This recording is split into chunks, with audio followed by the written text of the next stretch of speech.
Je voudrais dire encore quelques mots sur cette journée, la grande journée d'Horizon Astro numéro 3, à laquelle j'ai assisté, du moins pour les trois quarts du temps. Une journée de conférence avec les rédacteurs du magazine Astro et du blog Horizons Astro, du samedi 24 juin 2017, avec Bernard Lotte, Sylvie Mellette, Kevin Lagrange, Emmanuel Le Bihan, Michael Mandel, Martine Gartier, qui est la directrice, et Valérie Darmandy. Alors, j'avais assisté un mois plus tôt à une soirée source, exactement dans les mêmes locaux du Forum 104 de la rue de Vaugirard. Et ces deux réunions, ces deux journées, enfin, pour le source c'était plus court, étaient évidemment marquées par une référence permanente à cet outil majeur qu'est le thème astral, avec sa vedette qui est le thème natal. Et moi-même, je suis un adversaire résolu de tout cela, non pas de l'astrologie, bien entendu, mais de cette notion de thème astral. Alors, je voudrais m'expliquer un peu plus là-dessus, d'autant plus que j'ai eu l'occasion, lors de cette journée d'avant-hier, parce que nous sommes même d'hier, puisque nous sommes le dimanche 24 juin au soir, et que la journée Horizon Astro s'est tenue le samedi, la veille. Ça paraît déjà assez loin, mais c'est quand même hier. Alors, je dirais que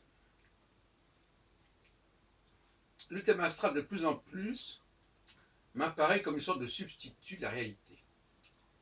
La réalité, dans sa dimension complexe, dans son grouillement d'informations, etc. Et le thème astral également grouille de notions, de thèmes, de planètes, de signes, d'aspects, etc. Et cette luxuriance des informations et des données, des datas qui composent tout thème natal et tout thème astral, m'a paru toujours extrêmement suspect.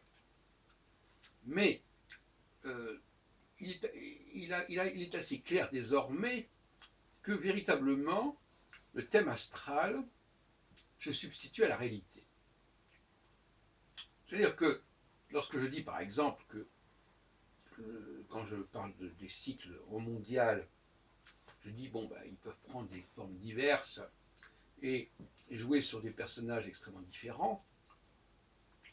On me dit, mais oui, mais alors à ce moment-là, faites le thème astral.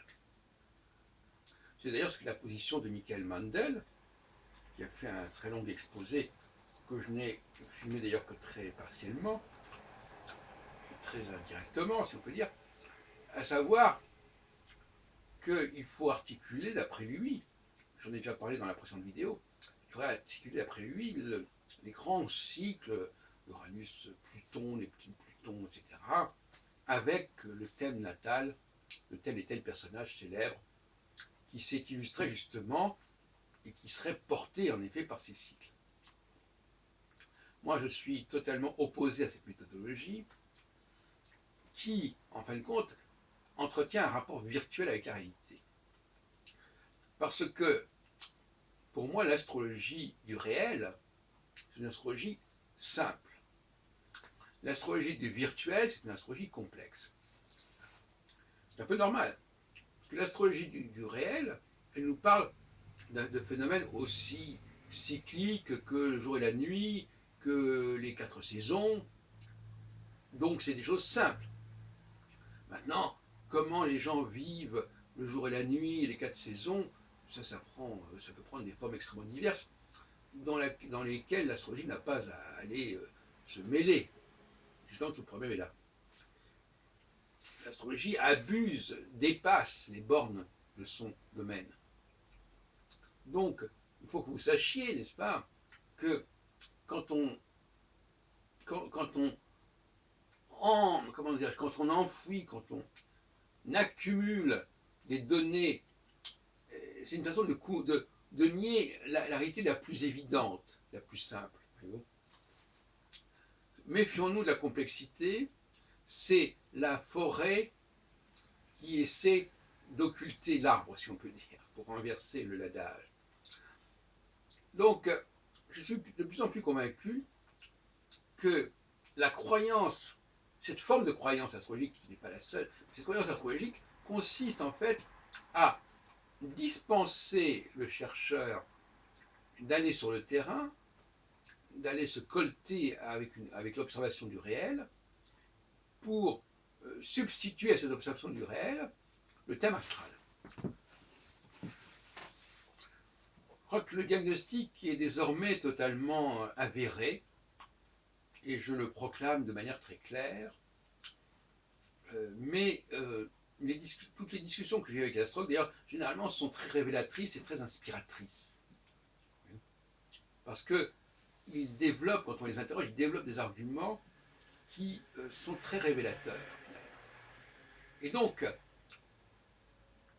il est clair aujourd'hui, en 2017, que le savoir-faire, qui est finalement la base même de l'enseignement astrologique, consistant à savoir décrypter et faire parler et se plonger dans un thème astral, c'est un savoir-faire dont les astrologues sont très fiers et dont ils ne parviennent absolument pas à s'abstraire en quelque sorte.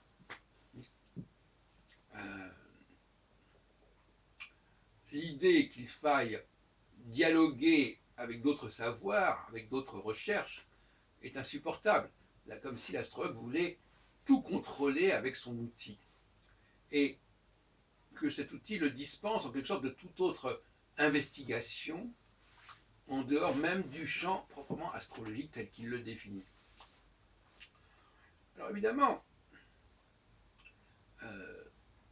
cette complexité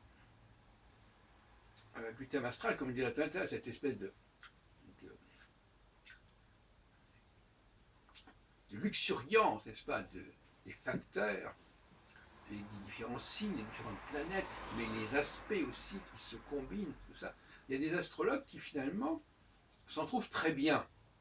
Et moi, la question qui se pose, c'est, et d'ailleurs, je crois que j'ai posé la question à un de mes interlocuteurs lors d'un repas qui s'est tenu justement le samedi après-midi, à midi, ça ne les gêne pas du tout, cette complexité. C'est-à-dire qu'en fin de compte, c'est plutôt la simplicité qui les gênerait. Parce que cette simplicité, elle serait pas assez individualisante, elle serait trop générale. Et donc finalement, l'individu n'y trouverait pas son compte, si on peut dire. Il n'apparaîtrait pas dans sa substance, en quelque sorte.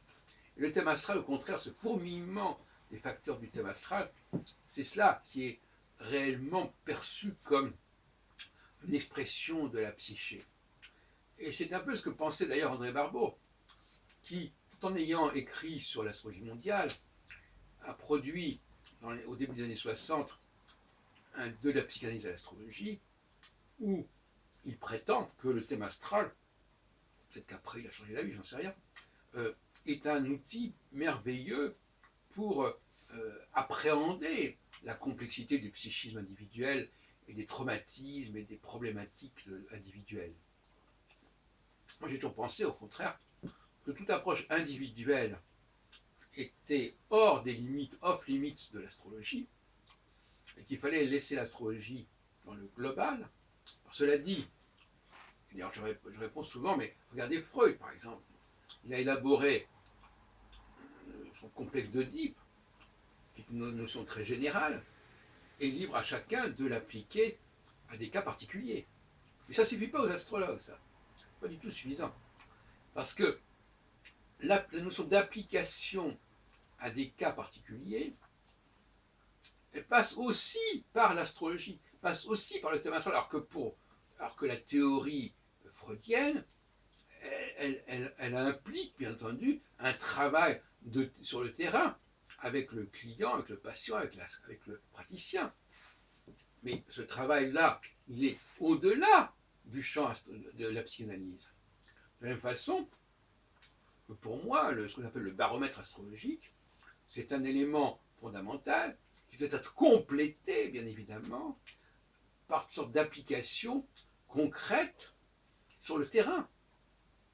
Mais on veut nous dispenser en quelque sorte de cette recherche sur le terrain, de ce travail avec la personne.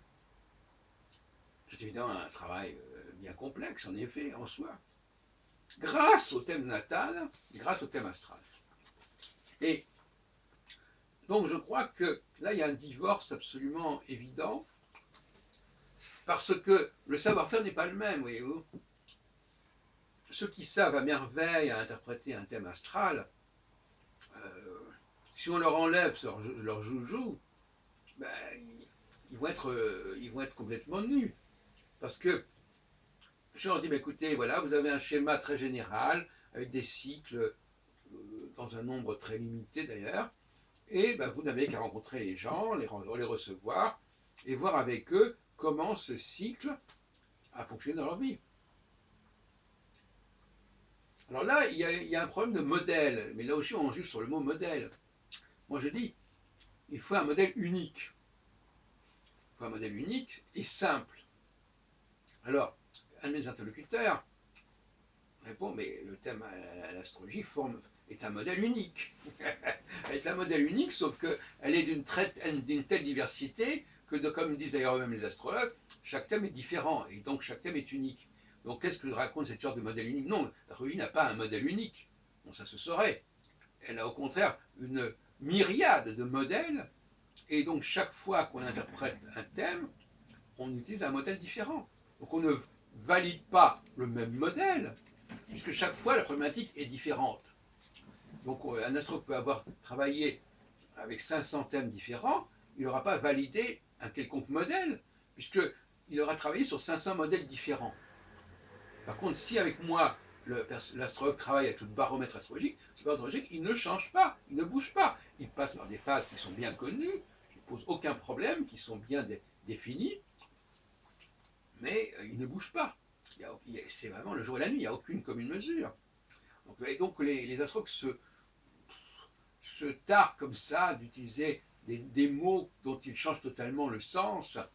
Il est évident que le thème astral n'est pas un modèle, puisqu'il est polyphore, il est polymorphe, etc. Donc il change de toutes les 4 minutes, si on veut dire, il peut changer de nature. Les aspects ne sont pas les mêmes, les maisons ne sont pas les mêmes, les ascendants ne sont pas les mêmes, enfin peu importe. Donc ne plaisantons pas. Voilà ce que je voulais vous dire, à savoir que pour moi, qui m'intéresse d'ailleurs de plus en plus à la psychiatrie, parce que dans une dernière vidéo, j'ai parlé de la schizophrénie de Jésus, qui se voulait à la fois Moïse et Yahvé, et bien là, je parle d'une forme de psychose, je ne sais pas comment on peut dire, de ces astrologues qui n'appréhendent la réalité individuelle, personnelle, sociale, politique, que au prisme d'une représentation virtuelle qui est le thème astral, et donc ce qui les dispense d'un véritable contact avec la réalité. C'est une réalité de substitution.